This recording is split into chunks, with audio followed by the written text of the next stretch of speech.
कितना कुछ है हमारे आसपास जिसे सच से बुना जाता है। वो कारीगरी जो हाथों का हुनर तो है, उससे भी कहीं ज्यादा सोच का जादू है। बिजनेस सॉफ्टवेयर, हमारा हुनर, हमारी पहचान, जो आपके बिजनेस को आगे बढ़ाने में आपका साथ दे। Zoho, made in India, made for the world. Uttar Pradesh के बरेली का, जहां कल जुमे की नमाज के बाद जमकर बवाल मचा था। हिंसा के बाद बरेली के अभी हालात कैसे हैं, किसने ये पूरी साजिश रची थी, किसने पत्थर चलवाए थे, ग्राउंड जीरो से डिटेल रिपोर्ट आपको बताएंगे मेरे सहयोगी राकेश पांडे मेरे साथ जुड़े हुए हैं। बहुत बहुत स्वागत है आपका टाइम्स नाउ भारत पर। मेरी मौजूदगी है यूपी के बरेली में, वो बरेली जो कल से सुर्खियों में है, और सुर्खियों में इसलिए क्योंकि यहाँ से जो तस्वीरें पूरे देश में फैली, उन तस्वीरों ने कई बड़े और गंभीर सवाल खड़े कर दिए। बरेली को जिस तरीके से जलाने की कोशिश हुई, सुलगाने की कोशिश हुई, हालांकि पुलिस ने तुरंत एक्शन लिया, स्थिति को काबू में किया। मेरी मौजूदगी बरेली में कोतवाली के बाहर है, उस कोतवाली पर जहां पर इस वक्त पुलिस के लोगों का बड़ा जमावड़ा है। अभिषेक मेरे सहयोगी लगातार यहां पर डटे हुए हैं, लेकिन अगले कुछ समय में हम न सिर्फ आपको बरेली के अलग अलग हिस्सों की तस्वीर दिखाएंगे, बल्कि इस बात की भी चर्चा करेंगे कि आई लव मोहम्मद के बैनर लेकर किसने इस देश के माहौल को खराब करने की कोशिश की है। आई लव मोहम्मद कहा जाए, ठीक है, इसमें किसी को कोई आपत्ति नहीं और आपत्ति होनी भी नहीं चाहिए, लेकिन फिर सवाल ये उठता है कि इसकी आड़ में क्या सियासी हित साधे जा रहे हैं, वो क्या ठीक है? क्या अनरेस्ट फैलाने की कोशिश हो रही है? क्या ये ठीक है? क्या एक शहर को और पूरे सूबे में माहौल खराब करने की कोशिश हो रही है? क्या ये ठीक है? और सबसे बड़ा सवाल यह है कि आखिरकार बरेली में पिछले कुछ समय में जिस तरीके से बरेली को चाहे दिशा पाटनी के घर पर फायरिंग का मामला हो, उसके बाद आई लव मोहम्मद के नाम पर इस टूल किट गैंग जो सड़क पर आ गया, उसकी भी बातचीत हो। अभिषेक मेरे साथ मौजूद है, लेकिन उससे पहले मैं आपको तस्वीर एक बार दिखा दूं। आप ये देखिए, सड़क पर आवागमन चल रहा है, लोग आ जा रहे हैं, ट्रैफिक ओपन है पुलिस के लोगों की मौजूदगी के साथ, लेकिन दुकानें अभी अधिकांश तौर पर बंद हैं। इस बीच चूंकि कल बरेली में जिस तरीके से माहौल बिगड़ा था, यहाँ पर लोगों का आना जाना कोतवाली के आसपास। अभिषेक, मैं इससे पहले कि इस वक्त की बड़ी खबर का रुख करूं, आपने कल से अभी तक क्या महसूस किया? ट्रैफिक चल रहा है लेकिन दुकानें बंद हैं। मौलाना तौकीर रजा अभी पुलिस की कस्टडी में डिटेन करके रखा गया है, पूछताछ चल रही है। एक विश्लेषण कल से अभी तक का मैं पूछूं जल्दी से। देखिए, बिल्कुल कल 2:30 बजे ये पूरा प्रकरण शुरू हुआ था। 2:30 बजे तौकीर रजा ने ऐलान किया था कि वो 9 महिला मस्जिद जाएंगे और वहां पर नमाज पढ़ने के बाद डीएन को ज्ञापन देंगे। तौकीर रजा तो नहीं पहुंचे, लेकिन तौकीर रजा के जो तमाम समर्थक थे वो ठीक इसी रास्ते पे, जो पीछे का रास्ता आप देख रहे हैं, इस रास्ते एक बार दिखाइए, ये जो पीछे का रास्ता आप देख रहे हैं, ये ठीक इसी रास्ते पे जो 9 महिला की तरफ रास्ता जाता है, वहां पर इकट्ठा हुए। और उसके बाद कुछ जो लोग थे वो तौकीर रजा के सामने घर के जो रास्ता है वहां पर इकट्ठा हुए, नारेबाजी शुरू हुई और पथराव शुरू हो गया। उसके बाद पुलिस ने रिटेलिएट किया, पुलिस ने लाठीचार्ज किया और फायरिंग की बात जो है वो भी अब निकल के सामने आ रही है। जी, ये सामने अभिषेक 9 महिला इलाका है जी, जहाँ पर दूसरी जो नमाज हुई थी। बिल्कुल, ये जो पीछे का इलाका एक बार दिखाइए, जो पीछे का रास्ता है जो कोतवाली से ठीक सामने जाता है, ये 9 महिला मस्जिद की तरफ जाता है और ठीक वहीं पे भीड़ जो है वो इकट्ठा हुई थी और फिर सामने की तरफ आला हजरत दरगाह की तरफ जो है वो बढ़नी शुरू हो गई। अच्छा, जो अभिषेक ने कहा था मैं उसे जल्दी से समराइज कर देता हूँ, फिर इस वक्त की बड़ी खबर मैं आपको बताऊं। देखिए, इस वक्त मेरी मौजूदगी है कोतवाली के ठीक बाहर। अभिषेक मेरे साथ है, यहाँ पर बैरिकेडिंग कल भी करके रखी हुई थी। पहली नमाज जो हुई थी, अभिषेक मैं ठीक हूँ, आला हजरत में हुई थी। पहली नमाज 9 महिला में हुई थी, जो जहाँ पुलिस की सुरक्षा लगी हुई है, इसके ठीक सामने जो है यहीं पे 9 महिला मस्जिद में जो है वो पहली नमाज हुई थी। और उसके बाद जो भीड़ थी वो इस रास्ते से निकली और सामने जो आप देख रहे हैं ये बहादुरपुरी की तरफ रास्ता जाता है, बिहारीपुर की तरफ जाता है और ठीक वहीं पे जो पथराव है, यानी भीड़ यहाँ से आती है और इस रास्ते पे जाती है। जी, आधी भीड़ उधर से आ रही थी, यानी कि आला हजरत की तरफ से आ रही थी, आधी भीड़ यहाँ मस्जिद। तौकीर रजा फिलहाल पुलिस की हिरासत में है और उससे पूछताछ कर रही है पुलिस की टीम। कल जुमे की नमाज के बाद हिंसा को लेकर ये बड़ा खुलासा हुआ है, पुलिस ने स्पेशल अभियान शुरू कर दिया है, तो ये बड़ी खबर है। और कुछ जो है बड़ी जानकारियां मैं आपको दे दूं कि पिछले 5 दिनों से हिंसा को भड़काने की प्लानिंग चल रही थी। बरेली में दंगा भड़काने की साजिश थी, कार्यक्रमों के जरिए लोगों को भड़काया जा रहा था। ऐसे कार्यक्रमों में एक और बड़ी खबर यह है कि एनएसए भी लगाने की तैयारी है। पुलिस सीडीआर रिपोर्ट खंगाल रही है, सीसीटीवी की जांच की जा रही है। मौलाना तौकीर रजा को हिरासत में लेकर पूछताछ इस वक्त की जा रही है। अभिषेक, 3 बड़ी बातें हैं। पहली बड़ी बात है कि एनएसए लगाने की तैयारी है, यानी पुलिस ने क्लियर कट कर दिया है कि जिनके इरादे नापाक थे और जो आई लव मोहम्मद के नाम पर टूल किट गैंग चलाना चाह रहे थे, चूंकि आई लव मोहम्मद कहे इसमें कोई बुराई नहीं और कहना भी चाहिए, जो मोहम्मद को मानने वाले हैं वो आई लव मोहम्मद कहें, लेकिन उसकी आड़ में अगर एक शहर को सुलगाने की साजिश रचे तो ये मकसद मैसेज साफ है योगी सरकार में कि पुलिस छोड़ेगी नहीं, एनएसए लगाया जाएगा।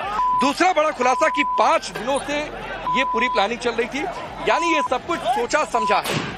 देखिए, सबसे पहले मैं क्लियर कर दूं, जब मस्जिद में नमाज चल रहा था, जिसका आप जिक्र भी कर रहे हैं, आई लव मोहम्मद के बैनर लेके खड़े हैं, तो क्या परेशानी है? जब लोग मस्जिद के बाहर बैनर लेके खड़े थे, कोई भी तनाव नहीं हुआ। पुलिस सहयोग कर रही थी, पुलिस लगातार लोगों को कह रही थी आपने नमाज पढ़ लिया, आपने अपना प्रोटेस्ट कर लिया, आप घर जाइए। वहां तक कुछ भी नहीं हुआ, ना पुलिस ने रोका, ना लोगों ने रोका, और ना वहां पे कोई पथराव हुआ। जब भीड़ यहां से बाहर गई और उसके बाद जब पथराव हुआ और जब से जो भीड़ निकली थी वो आला हजरत की तरफ बढ़ी, आला हजरत में ऑलरेडी नमाज चल रहा था, आला हजरत से बाहर जो भीड़ निकली, दोनों भीड़ मिलती है और उसके बाद वहां पर जमकर पत्थरबाजी होती है। जमकर पत्थरबाजी होती है और देखिए जो खुलासे हुए हैं वो खुलासे इस बात को लेकर तस्दीक कर रहे हैं कि ऐसा नहीं था कि स्वस्फूर्तता कानपुर में कुछ हुआ और उसके बाद जो है ये यहाँ पर जो है ये बवाल आगे बढ़ गया। अगर ये प्लानिंग अभिषेक पिछले 5 दिनों से चल रही थी तो ये जो कानपुर में हुआ, कानपुर से जो चिंगारी उठी है, ये प्लानिंग पहले से चल रही थी।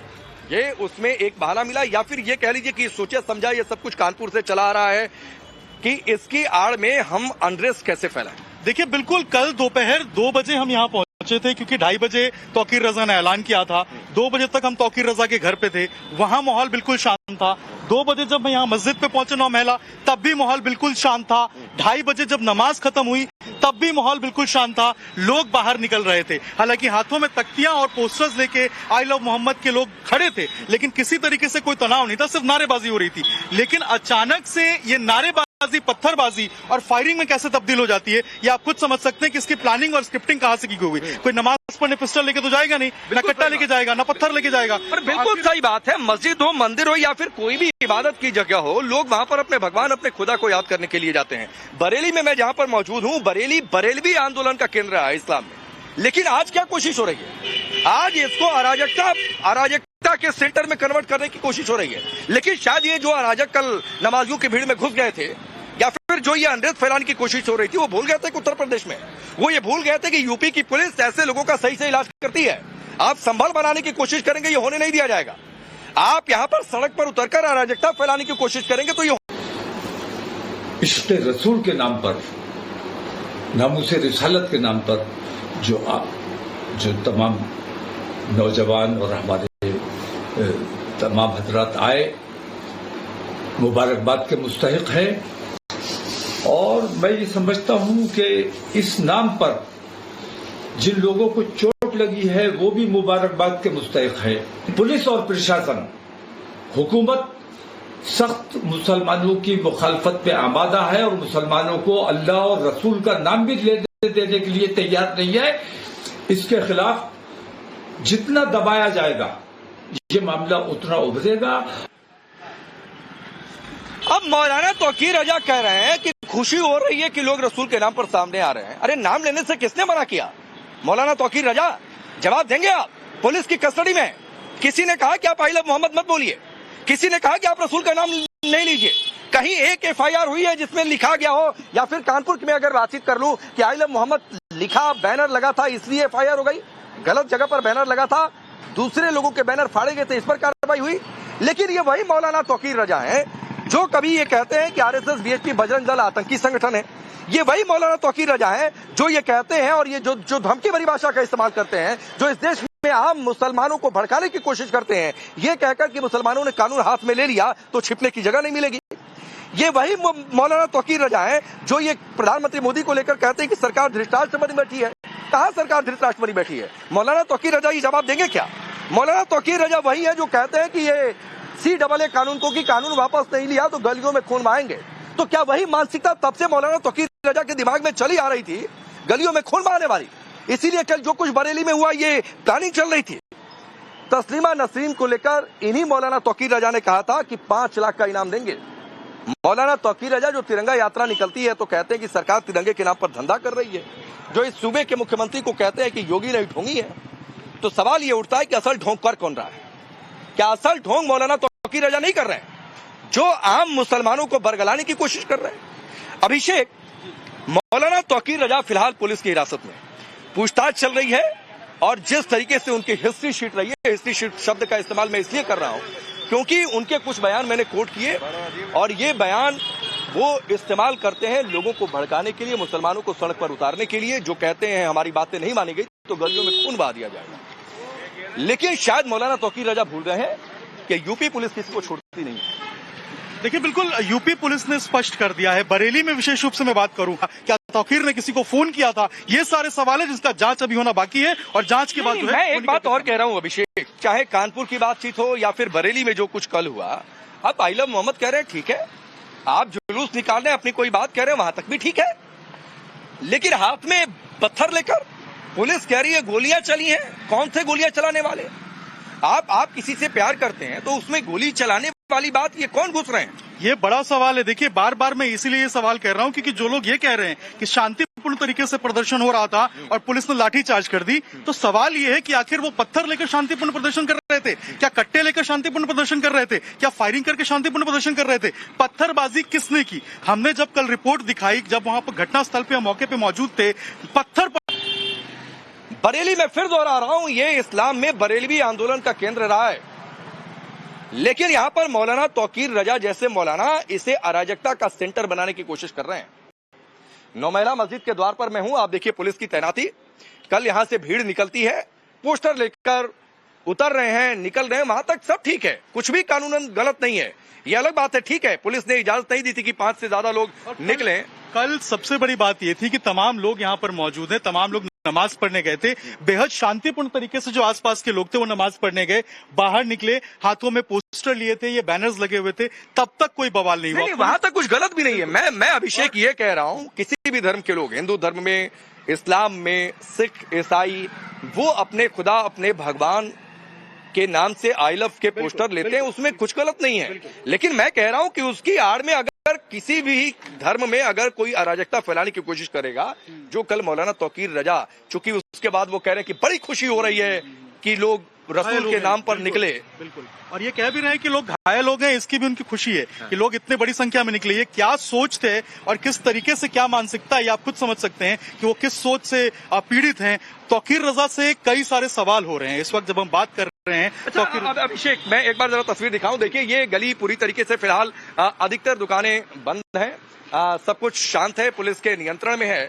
अभिषेक, चूंकि मौलाना तौकीर रजा जो है वो पुलिस की कस्टडी में है, उनसे पूछताछ हो रही है, मैं आपसे अगर ये जानना चाहूं कि 5 बड़े सवाल या 10 बड़े सवाल जो आपके जहन में हो जो पुलिस पूछ सकती है मौलाना तौकीर रजा। देखिए बिल्कुल, तौकीर रजा से पहला सवाल यही होगा कि आखिर किसके कहने पे उन्होंने ये प्रोटेस्ट जो है उसको शुरू करने की कोशिश की थी। जब पुलिस ने ये क्लैरिफाई किया था कि कानपुर में जो मुकदमा हुआ है वो किसी और कारण से हुआ है, ना कि आई लव मोहम्मद के पोस्टर कारण हुआ है, तो फिर आखिर उन्होंने ये प्रदर्शन कैसे करने की अनुमति मांगी? अगर उनको ज्ञापन देना था, जैसा कि वो कह रहे हैं कि वो डीएम को, कह रहा हूं कि प्रदर्शन करने का कौन सा तरीका कि पत्थर लेकर सड़क पर उतर जाएंगे, फायरिंग करने का, प्रदर्शन करना है, करिए ना, लोकतंत्र में सबको अधिकार है। राकेश जी, जैसा उन्होंने कहा कि हमें ज्ञापन देना, अपनी बात कहनी है, तो ज्ञापन देने वो अकेले भी जा सकते थे, 4 लोगों के साथ भी जा सकते थे, ये हजारों लोगों को सड़क पे उठाकर कौन सा ज्ञापन देना चाहते थे, ये बड़ा सवाल है। चौथा सवाल, जब उनको हाउस अरेस्ट किया गया तब वो किन किन लोगों से बातचीत कर रहे थे, किन किन लोगों के संपर्क में थे? जब तक तौकीर रजा यहां पर नहीं पहुंचे थे 2:30 बजे, 2:45 के आसपास, तब तक यहां पर शांति थी। अचानक किसके कहने पे ये भीड़ जो है वो उग्र हो जाती है, और ये जो पूरी हिंसा है, जो वायलेंस है, जो पत्थरबाजी है, ये तौकीर रजा के घर के पास ही क्यों होती है? ये बड़ा सवाल है कि आखिर कौन कौन से लोग हैं जिनके संपर्क में तौकीर रजा थे और लगातार वो क्या कुछ गाइडलाइन दे रहे थे। मौलाना तौकीर रजा ने बहुत सारे बयान दिए, कुछ बयानों को मैंने कोट किया अभिषेक हफ्ते थोड़ी देर पहले। आपको ये लगता है कि इस बार मौलाना तौकीर रजा ने अपना इंतजाम तो कर लिया? बिल्कुल, आपकी फुल एंड फाइनल हिसाब होगा, आपकी उनकी history sheet full and final stop लगाएगी पुलिस। देखिए बिल्कुल, तौकीर रजा ने जो बयान दिए हैं और कल जो वीडियो स्टेटमेंट आया है और पुलिस का जो एक्शन करने का अभी तक जो हम देख रहे हैं तरीका है, इस पे साफ तौर पे हम कह सकते हैं कि बड़ा एक्शन तौकीर रजा पे हो सकता है। ये पहली मर्तबा होगा जब बरेली के अंदर तौकीर रजा पर गिरफ्तारी होगी। बिल्कुल हो सकती है, बहुत संभव है कि तौकीर रजा की गिरफ्तारी हो सकती है, क्योंकि जो उनकी संलिप्तता। मैंने ये सवाल इसलिए भी किया क्योंकि जिस तरीके से पूछताछ हो रही है, जितने गंभीर आरोप लगे हैं, इस बार जिस तरीके से अराजकता फैलाने की कोशिश हुई, कई बार मौलाना तौकीर रजा, एक बार मैं इंटरव्यू भी कर चुका हूं, मौलाना तौकीर रजा से सवाल पूछा जाता है, आप भड़काने की कोशिश करते हैं, मौलाना तौकीर रजा खुलेआम चैलेंज देकर कहते हैं कि ठीक है, मैंने अगर कानून तोड़ा, कुछ गलत किया है तो पुलिस मुझे गिरफ्तार क्यों नहीं करती है? और आप समझिए कि पहले जब पुलिस उनको गिरफ्तार करने के लिए ढूंढ रही थी बाकी मामलों में, तो तौकीर रजा फरार हो गए थे, लेकिन अब तौकीर रजा कहते हैं कि हमें गिरफ्तार कर लो। इनको मालूम है कि कैसे लोगों को बरगलाना है, इनको मालूम है कैसे भोले भाले लोगों को सड़क पर उतारना है, इनको मालूम है कैसे लोगों का ब्रेन वॉश करना है और उनका इस्तेमाल करना है। लेकिन अब इनकी फैक्ट्री जो है झूठ की, मुझे लगता है ये बंद होने वाली है। बरेली पुलिस बहुत कड़ा एक्शन इनके ऊपर लेगी और बहुत मुमकिन है, मुझे लग रहा है कि तौकीर रजा की गिरफ्तारी भी हो सकती है। बिल्कुल, तो ये बड़ी जानकारियां हैं और तेजी से परिस्थितियां बदल भी रही हैं। फिलहाल बरेली में सब कुछ शांत है, कुछ इक्का दुकानें खुली हैं, बिजनेस का समय होता है। अब सोचिए लोगों का कितना बड़ा नुकसान मौलाना तौकीर रजा जैसे जो भड़काऊ मौलाना है वो कर रहे हैं। आप घटना कुछ हुई, उस घटना को कुछ और बताकर देश में, प्रदेश में एक अलग माहौल बनाने की कोशिश जो हो रही है, तो ये सवाल ये उठता है कि वाकई क्या इस बार मौलाना तौकीर रजा की जो हिस्ट्री शीट रही है, क्या उस पर फुल स्टॉप लग जाना चाहिए? बड़ा सवाल ये है कि क्या मौलाना तौकीर रजा की गिरफ्तारी होगी? संकेत ये आ रहे हैं और सूत्र भी बता रहे हैं कि गिरफ्तारी हो सकती है, संभव है, क्योंकि सवाल इस बार बड़े हैं, गंभीर हैं और मौलाना तौकीर रजा की हिस्ट्री शीट उसमें एक अलग एडेड है। दूसरी बात है कि जिस तरीके से कल देर शाम तक 4 या 4:30 बजे के आसपास फायरिंग की बातचीत आ जाती है, पुलिस के कुछ लोगों को छर्रे भी लगे हैं। अभिषेक, ये गंभीर है कि आप सिर्फ अराजकता नहीं फैला रहे, आप पुलिस के लोगों पर हमला भी कर रहे हैं जो ऑन ड्यूटी तैनात हैं, जिनका काम है कानून व्यवस्था को बनाकर रखना। देखिए, हमने संभल में भी रिपोर्ट की थी। राकेश जी, आपको याद है जब संभल में हम गए थे और संभल में जो हिंसा हुई थी उसका पैटर्न भी आपको बिल्कुल सेम लगेगा। लोग इकट्ठा होते हैं, नारेबाजी होती है, पत्थरबाजी होती है और फायरिंग होती है। वहां भी पुलिस को टारगेट किया गया था। यहाँ लेकिन एक बात है अभिषेक, पैटर्न वो भले बनाने की कोशिश कर ले, लेकिन पुलिस का जो मूड है वो दोबारा संभल जैसा बन नहीं पाएगा। तो ये बड़ी खबर है और बड़ी खबर पर अपडेट आपको फिलहाल हम देते रहेंगे। यहाँ पर वक्त है एक ब्रेक का, जल्द वापस लौट।